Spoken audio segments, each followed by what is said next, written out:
Welcome back to another Film Geek Movie Spotlight. Today I'm talking about a little hidden gem by Michael Bay. If you can believe that, yes, a hidden gem directed by none other than Michael Bay, starring Scarlett Johansson and Ewan McGregor. I'm talking about 2005's The Island. Hey, did you get a look at the new guy? 7 Foxtrot. They found another survivor. They keep finding them. We'll probably win the lottery tomorrow. Straight down in the hole. There you go. You try it. Straight down in the hole. In the hole. No. Put it down. Man, did we all look that stupid when we went through decontamination? In a futuristic world, the people of a society are led to believe that they're in a competition to go to some place called the Island.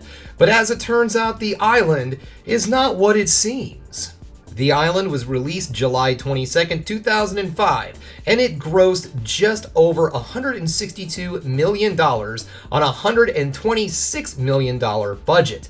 However, only $35 million of that budget was domestically made, so the movie was considered a massive financial flop in the United States. The film is also sitting on Rotten Tomatoes at a 39% critic score. However, the audience is a bit kinder at its 63%. Michael Bay stated in an interview his feelings on why this film was a financial flop in the United States. The Island opened to the lowest opening in my career.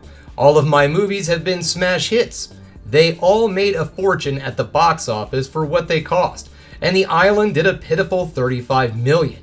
He went on to cite numerous reasons. Number 1, it was a very big summer. 2, The Island, just the title itself, it's a very complicated title. It's something very hard to market because instantly you think of something it is not.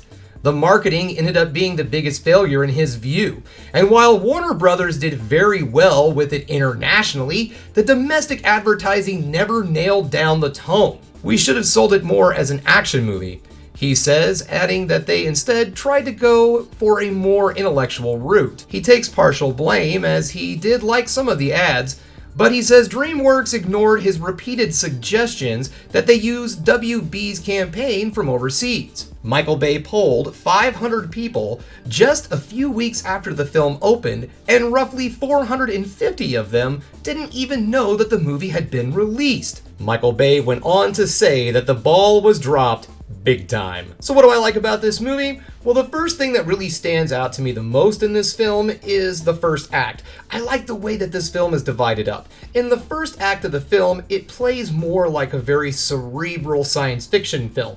And then from the second and third act, it is a balls-to-the-wall Michael Bay action film. And I can definitely see how this film was very hard to market. I remember the marketing in the United States.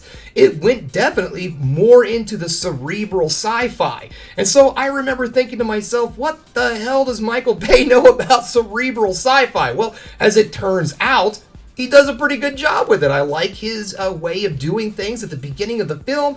It does a really great job of setting a tone and then just kind of demolishing that tone later on down the road, but it works. It really is a cool way that this film is set up. Also, too, the lead actors in this film have great chemistry together. Scarlett Johansson and Ewan McGregor work really well and are very convincing as friends.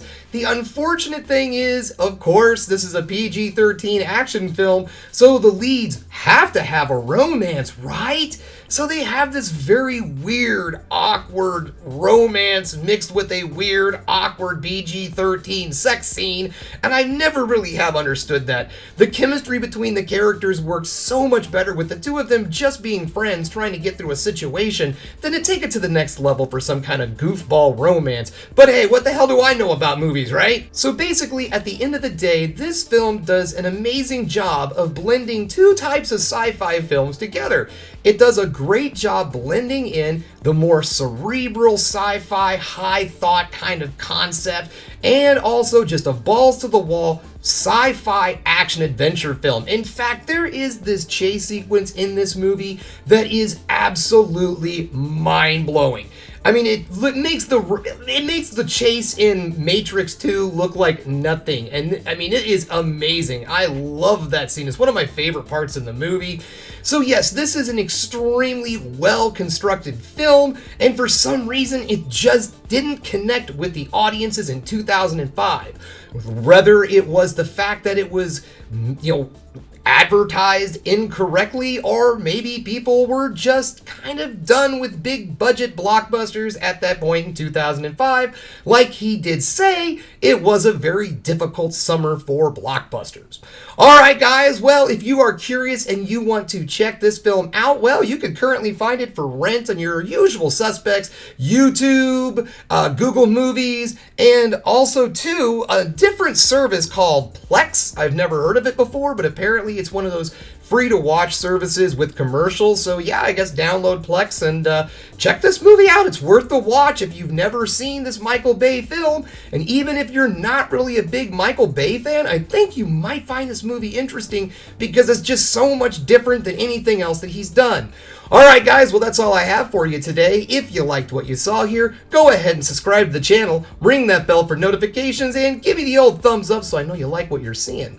And if there's another thing you can do, folks, that is keep watching movies. You know I'm gonna...